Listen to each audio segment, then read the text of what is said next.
Waalaikumsalam warahmatullahi wabarakatuh. Selamat pagi anak. Sudah siap untuk mulai pelajaran hari ini? Siap, Bu. Sudah, Bu. Sebelum kita pelajaran hari ini, kita berdoa dulu menurut agama dan kepercayaan masing-masing. Dimulai. Berdoa selesai. Suaranya Bu En bisa terdengar dengan jelas? Jelas ya? Setelah saya lihat, ternyata semuanya sudah bergabung dalam webmeet. Untuk itu, kita mulai saja pembelajaran hari ini. Kita akan mempelajari mengenai bentuk molekul. Kalau kemarin kalian sudah mempelajari tentang struktur Lewis, Bu En ingin menanyakan kembali, adakah yang masih ingat mengenai struktur Lewis? Lambang dot dan cross yang menggambarkan ikatan antar atom, Bu. Iya, bagus ya. Yang lainnya punya pendapat yang berbeda? Lambang dot dan cross yang dapat menggambarkan pasangan elektron ikatan atau pasangan elektron bebas PEB antar unsur-unsur yang berikatan. Ya, bagus sekali jawabannya. Jadi, struktur Lewis di sini adalah simbol yang menggambarkan elektron valensi di atom-atom saling berikatan. Sehingga dari struktur tersebut kita dapat menentukan mana PEI dan mana bagian PEB-nya. Saya tanya kembali, kemarin telah belajar mengenai kepolaran suatu senyawa. Adakah yang masih ingat hal-hal yang mempengaruhi kepolaran suatu senyawa? Kepolaran senyawa dipengaruhi oleh perbedaan keelektronegativan dan bentuk molekul, Bu. Gimana? Ya, saya diulang ya, suaranya agak sendat. Ya, gimana? Masih ingatkah kalian apa saja yang kepolaran suatu? Iya, silakan Nak. Yang masih ingat apa saja yang mempengaruhi kepolaran senyawa? Ya, jadi kepolaran senyawa itu dipengaruhi ke elektron dan bentuk molekul. Ya, nah salah satunya tadi disebutkan bahwa yang mempengaruhi kepolaran bentuk molekul. Nah, sekarang coba perhatikan gambar berikut ini, ya. Bagaikan Beauty and the Beast. Gambar apakah ini? Gambar intan berlian dan grafit, Bu. Gambar intan dan arang, Bu. Iya, gambar intan dan arang. Ya, adakah yang tahu bahwa penyusun arang dan intan ini ternyata adalah atom yang sama? Ya, atom apa itu kira-kira, Nak? Atom karbon, Bu. Iya, benar, atom karbon. Ya, jadi penyusun intan dan arang di sini adalah atom karbon. Kenapa intan dan arang yang memiliki penyusun sama tetapi kalian mengamatinya sebagai sesuatu yang berbeda? Ya, kalau kita lihat intan itu sangat kuat, keras dan memiliki nilai yang sangat tinggi. Penampilannya juga sangat cantik. Sedangkan arang di sini meskipun dia juga sama-sama tersusun oleh karbon, tetapi dia memiliki struktur yang lunak, lembek, berwarna hitam, ya. Nah, ada yang tahu kira-kira perbedaan ini karena apa? Ada yang tahu nih? Kalau tidak ada yang tahu. Nah, kamu coba perhatikan berikut ini. Gambarnya bisa terlihat, Nak? Bisa, Bu. Oke. Nah, coba perhatikan di situ ada gambar intan dengan strukturnya, ya, dan juga ada gambar arang dengan strukturnya. Jika kita amati di situ, setiap atom karbon dalam intan terikat pada 4 atom karbon lainnya, sehingga membentuk suatu struktur tetrahedral. Kemudian pada sisi kanan ada struktur dari arang. Adalah satu atom C terikat pada 3 atom C yang lainnya yang kemudian membentuk struktur yang heksagonal datar. Nah, struktur antara intan dan arang di sini yang sangat berbeda ternyata juga memberikan sifat dan manfaat yang sangat berbeda. Jadi, Nak, bisa kita katakan bahwa bentuk molekul yang berbeda akan memberikan struktur senyawa yang berbeda. Dari struktur senyawa yang berbeda ini ternyata memberikan sifat dan manfaat yang jauh berbeda pula. Jadi dari arang dan intan kita bisa belajar bagaimana kita membentuk diri kita. Untuk melalui suhu yang sangat tinggi dan yang sangat tinggi akan terbentuk nilai. Kita juga seperti itu. Jadi jika kita ditempa dengan ilmu pengetahuan, maka kita akan menjadi sesuatu yang bernilai.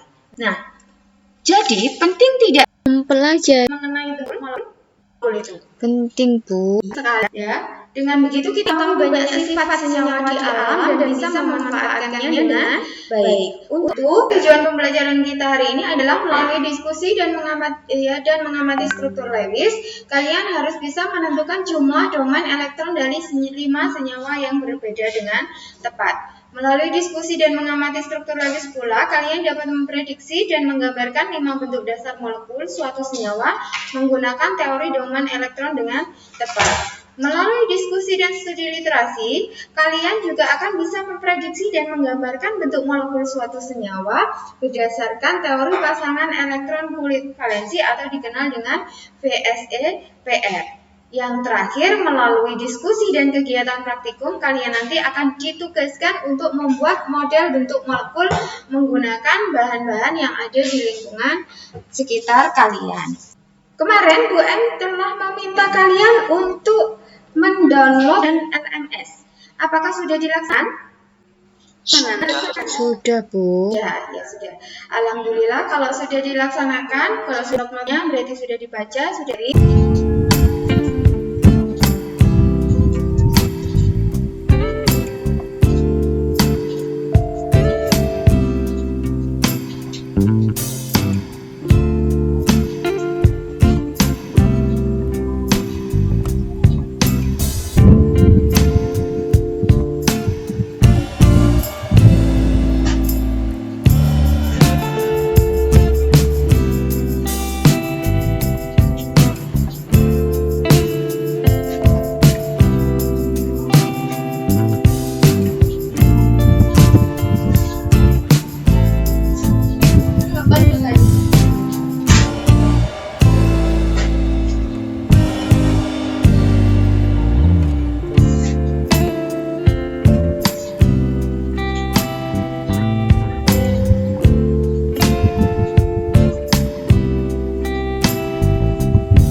Maka untuk selanjutnya dan amati dulu video berikut ini.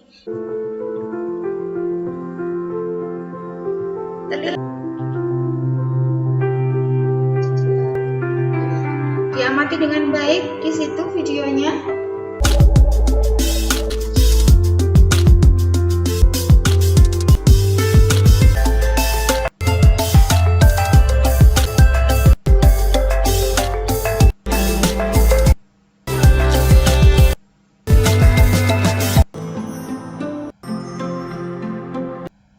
Setelah kalian mengamati video tadi, kira-kira bisakah kalian mengidentifikasi masalah dan juga mengacu dengan pembelajaran kita hari ini? Bagaimana caranya kita menentukan bentuk molekul? Bagaimana menentukan bentuk molekul? Ada lagi yang lain? Gimana? Ada berapa macam bentuk molekul? Ada ide lain lagi? Ada berapa banyak macam dari molekul? Bagaimana meramalkan bentuk molekul berdasarkan teori domain elektron dan teori VSEPR? Ya, jadi banyak sekali identifikasi terambil tadi molekul macam-macam bentuk berapa macam. Bagaimana kita bisa meramalkan bentuk molekul baik itu menggunakan teori domain elektron maupun teori VSEPR. Untuk menjawab masalah yang sudah kalian identifikasikan, maka langkah berikutnya adalah kalian akan melakukan kegiatan asinkron melalui diskusi di WA kelompok. Nanti kalian bisa membahas mengenai permasalahan yang tersusun dalam LKP. Sudah kalian download kemarin. Diskusi kelompok melalui WA nanti akan saya beri waktu 30 menit ke depan. Setelah itu kita akan melaksanakan webmeet sesi 2 untuk melakukan verifikasi dan generalisasi hasil diskusi kelompok secara bersama-sama. Dari sini ada yang perlu ditanyakan? Bu, untuk mengisi LKPD 1 kelompok hanya satu atau masing-masing anak mengerjakan satu-satu? Untuk masing-masing anak mencatat hasil diskusi kelompoknya di LKPD-nya masing-masing, sehingga kalian memiliki catatan dan rekap kerjanya. Bisa dipahami dari sini? Bisa, Bu. Kalau begitu kalian bisa memulai kegiatan asinkronnya. Saya akhiri dulu submit sesi 1. Wassalamualaikum warahmatullahi wabarakatuh. Waalaikumsalam warahmatullahi wabarakatuh. Hai, kita mulai diskusi yang pengolahan data ya. Untuk teori dasar domain elektron itu adalah kedudukan pasangan elektron pada atom pusatnya ya. Iya benar, menurutku juga begitu. Tadi baca di modul dan di buku paket seperti itu. Iya betul. Nah, bedanya dengan teori VSEPR apa ya? Nah, ada yang bisa menyampaikan apa bedanya? Kalau teori VSEPR, pasangan elektron di kulit valensi suatu atom saling bertolakan satu sama lain. Iya, jadi dasar teori ini adalah gaya tolakan elektrostatis dari pasangan elektron pada atom pusatnya. Iya, bagus. Jadi sekarang coba diskusikan mengenai domain elektron. Baik Bu, untuk domain elektron itu termasuk PEI baik yang tunggal, rangkap 2, dan rangkap 3 dianggap satu domain ya. Iya, betul. Ada lagi pendapat lainnya? PEB juga dihitung sebagai satu domain elektron. Jadi di sini jumlah domain dapat kita hitung dari PEI sampai PEB. Hasilku kayak gini, kalian gimana? Iya, jadi PI-nya 2 dan PB-nya 3. Berarti total domainnya 5 kan? Iya, benar. Berarti geometri domainnya trigonal piramida kan ya? Iya, bagus nak. Berdasarkan jumlah domainnya, XEF2 termasuk trigonal bipiramida. Nah, dengan memperhatikan PEI dan PEB-nya bagaimana? Jika memperhatikan PEI yang berjumlah 2 dan PEB-nya 3, maka bentuk molekulnya adalah linear, Bu. Iya, bagus. Silakan dilanjutkan untuk soal lainnya. Aku kirim struktur Lewis yang H2O ya.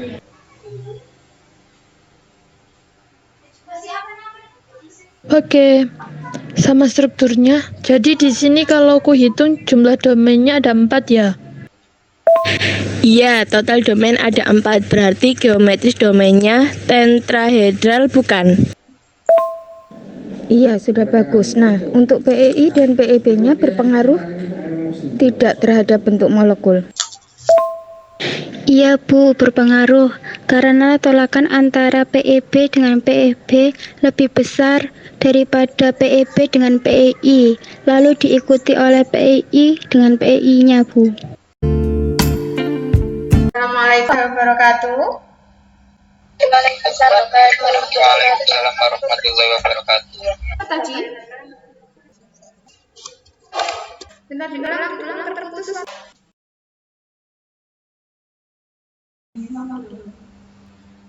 Oke. Ya. Ketemu lagi kita di webmeet sesi 2 ini untuk mengasih realisasi apa yang telah kalian diskusikan kelompok ya. Sudah membahas mengenai permainan ada di LKPD secara kelompok tadi? Sudah Bu. Sudah. Oke. Kalau selesai, mari kita bahas hasil sama-sama. Yang pertama, bahas mengenai dari teori domain elektron. Apa yang mendasari teori dari domain elektron ini, Nak? Kedudukan pasangan elektron pada atom pusatnya Bu. Ya, kedudukan elektron pada atom pusat. Nah, kalau teori VSEPR apa, Nak? Untuk teori VSEPR dasarnya adalah adanya gaya tolakan elektrostatis dari pasangan elektron pada atom pusatnya. Ya. Jadi, selain karena kedudukan elektron di sekitar atom pusat, ternyata Gaya tolakan antar pasangan elektron juga akan mempengaruhi bentuk sekarang adakah yang bisa menyampaikan urutan gaya tolak. antara domain elektronnya? Ya, siapa yang mau menyampaikan? Saya Bu. Iya, Enggar, silahkan. Jika diurutkan dari yang terbesar, daya tolaknya yaitu PEB dengan PEB, kemudian PEB dengan PEI, dan yang terkecil PEI dengan PEI. Iya, bagus Enggar. Jadi Yang pertama adalah daya tolak terbesar itu antara PEB dengan PEB. Kemudian diikuti antara PEB dengan PE-nya. Dan atau kan daya kecil adalah antara PEI dengan PEI. Nah, kalau antara pasangan elektron ini membentuk atau sudut ikatan yang berbeda-beda, nantinya yang akan mempengaruhi adanya bentuk molekul. Nah, sekarang kita lanjut pembahasan selanjutnya mengenai soal-soal di LKPD. Mungkin ada yang menyampaikan hasil kelompoknya. Silakan, Nak. Sebentar, Bu. Bisa diperbesar ya gambarnya, teman-temannya bisa melihatnya dengan jelas. Oke, yes. Ini dari kelompoknya Rian. Ya, dari gambarnya tadi bisa diberikan penjelasan. Dari hasil diskusi kelompok kami berdasarkan struktur Lewisnya, maka SO2 diketahui memiliki jumlah PI sebanyak 2 buah, sedangkan PEB-nya sebanyak 1. Berarti total domain elektronnya adalah 3. Karena itu geometris domainnya adalah trigonal planar. Tapi jika kita perhatikan jumlah PI dan PEB-nya, maka struktur SO2 memiliki tipe AX2E, yang berarti bentuk molekulnya adalah bentuk V. Rian?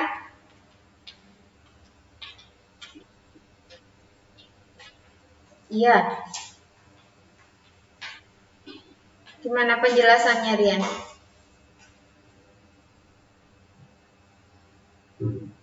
Dari gambar.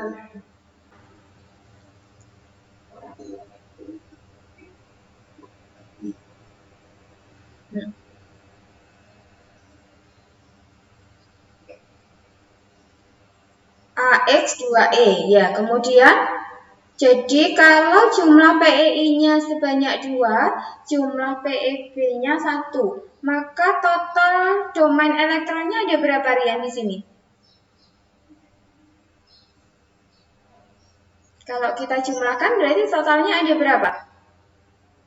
Pasangan ikatannya. Ada 3, oke.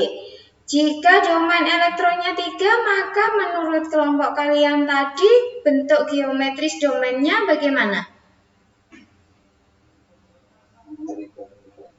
Iya, trigonal planar.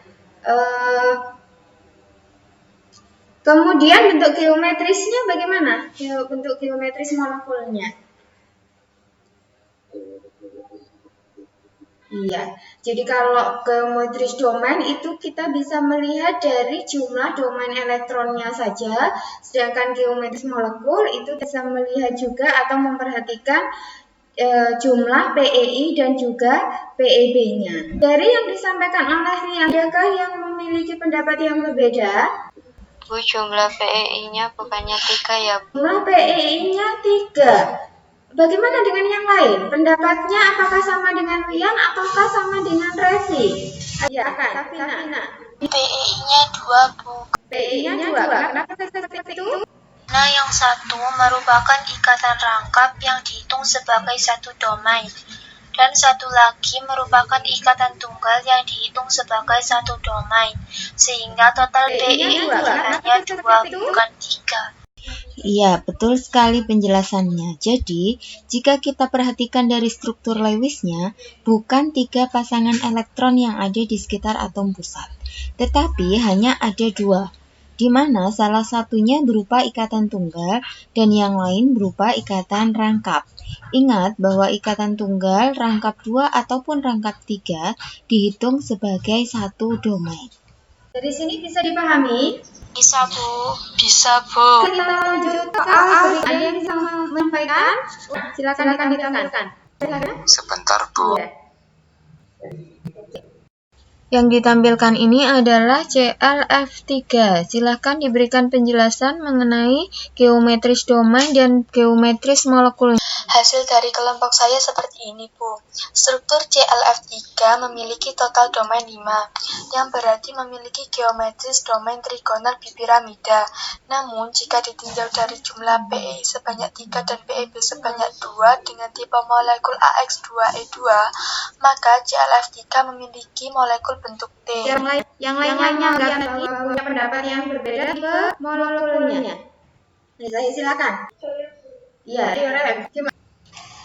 Bu, jawaban saya ada yang berbeda.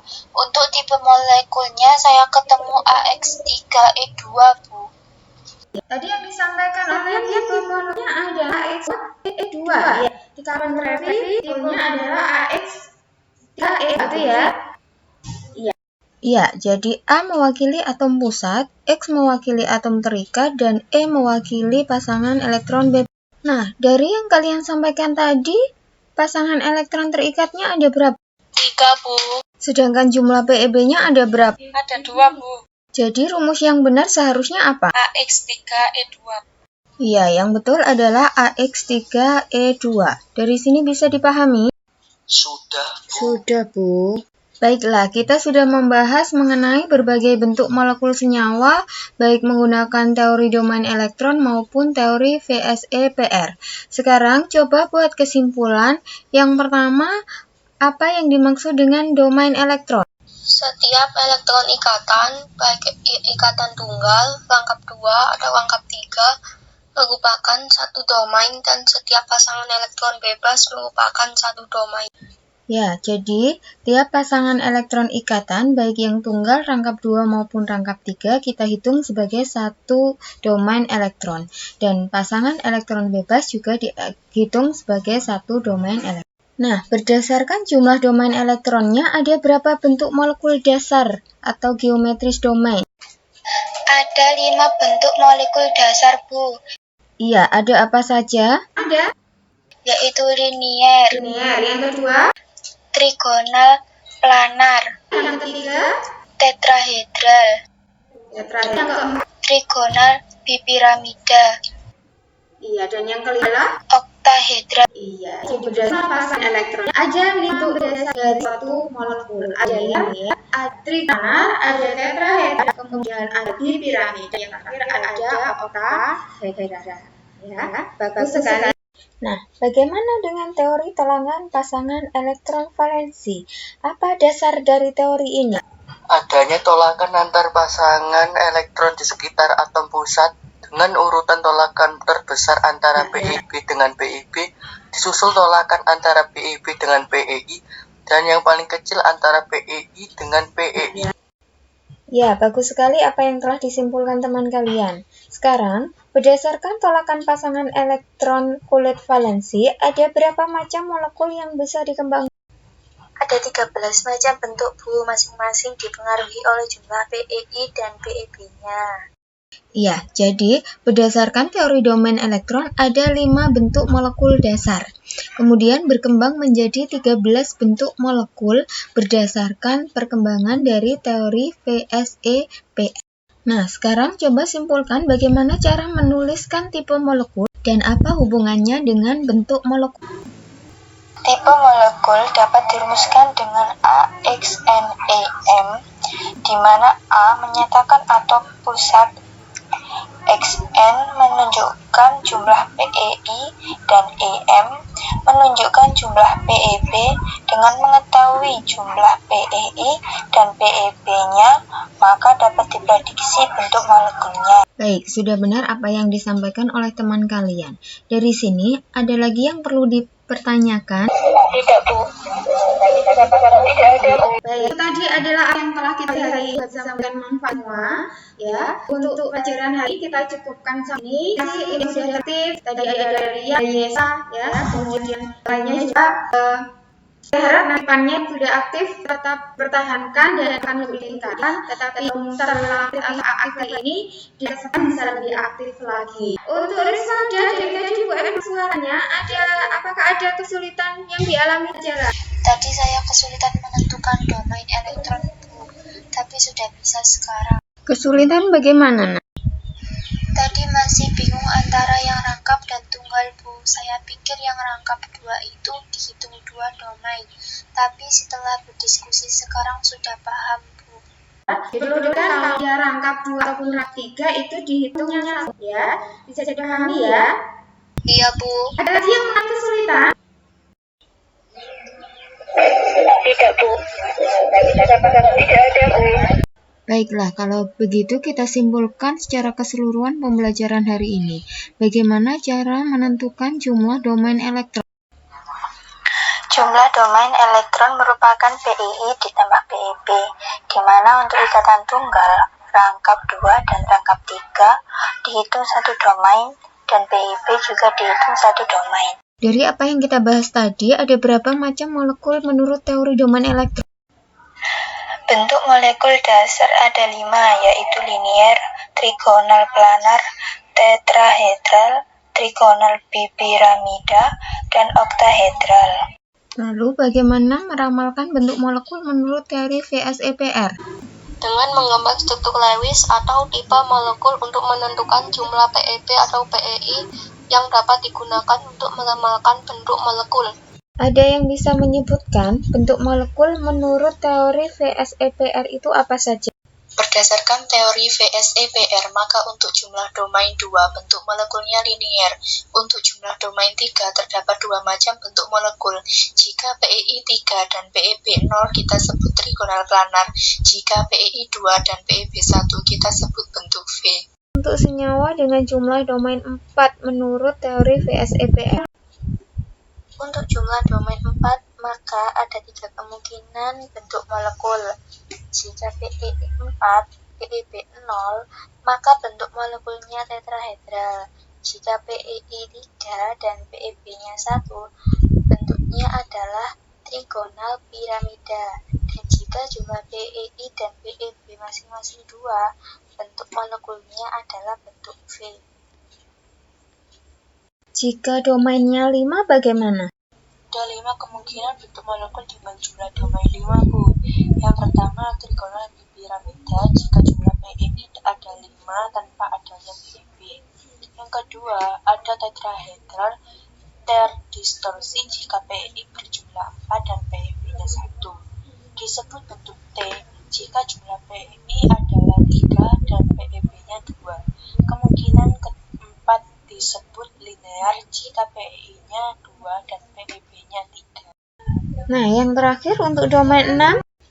Jika jumlah domain ada 6, maka ada 3 kemungkinan bentuk molekul, yaitu jika jumlah PEI 6 dan PEB 0, maka bentuknya adalah oktahedral. Jika jumlah PEI 5 dengan 1 PEB, bentuk molekulnya adalah piramida segi 4, Bu. Dan jika PEI-nya sebanyak 4 dengan 2 PEB, maka bentuknya adalah tetrahedral planar. Itu tadi yang secara keseluruhan dalam pembelajaran kita hari ini. Ada yang perlu ditanyakan mengenai materi? Tidak, Bu. Tidak ada, Bu. Baiklah, jika tidak ada lagi yang perlu ditanyakan, untuk menambah pengetahuan dan wawasan kalian mengenai materi bentuk molekul, kalian bisa mengunjungi web ms/my.facebook.com/adviantosofu. Di situ berisikan informasi mengenai penelitian seorang peneliti Jepang tentang perubahan bentuk molekul air setelah diberikan berbagai macam jenis kata. Setelah ini, kalian dapat mengerjakan penilaian sikap dengan mengerjakan self-assessment dan penilaian pengetahuan dengan mengerjakan tes formatif yang ada pada LMS. Sedangkan untuk nilai keterampilan, jangan lupa kalian mengerjakan tugas kelompok pembuatan molekul dengan menggunakan bahan-bahan yang ada di sekitar kalian sesuai yang telah diinstruksikan di LKPD. Jangan lupa untuk mengupload hasil pekerjaan LKPD hasil diskusi hari ini di bagian penugasan. Masih ada belum kami mengenai penugasannya, tanya melalui chat WA guru kelas. Jangan lupa untuk minggu depan kita akan membahas mengenai molekul berdasarkan teori 3D. Jadi pembelajaran kalian harus baca dan mempelajari mengenai molekul berdasarkan teori tadi. Baca-baca dan juga mempelajari dari yang mendukung, baik itu di internet maupun dari ya. Untuk ini semoga bermanfaat. Assalamualaikum warahmatullahi wabarakatuh. Waalaikumsalam warahmatullahi wabarakatuh.